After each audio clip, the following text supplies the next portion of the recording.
স্থানীয় নয়, জাতীয় নির্বাচন আগে করার দাবি জানিয়েছেন বিএনপির সিনিয়র যুগ্ম মহাসচিব রুহুল কবির রিজভী।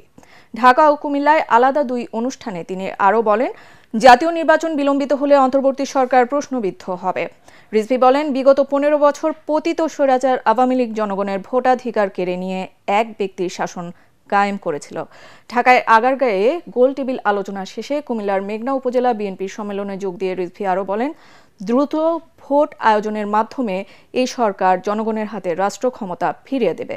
সম্মেলনে বিশেষ অতিথি ছিলেন বিএনপির কুমিল্লা বিভাগীয় সাংগঠনিক সম্পাদক অধ্যক্ষ সেলিম ভুঁইয়া।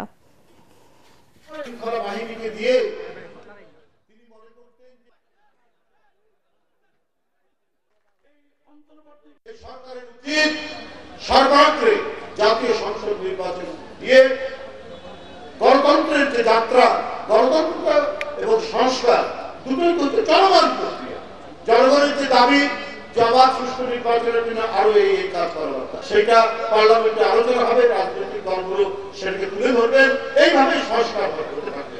তো সেই পথ অবলম্বন না করে অন্য পথ দিয়ে গেলে পরে আবার ঘুরে ফিরে দেখবেন যে ফ্যাসিবাদ মাথা তুলে দাঁড়ানোর চেষ্টা করবে।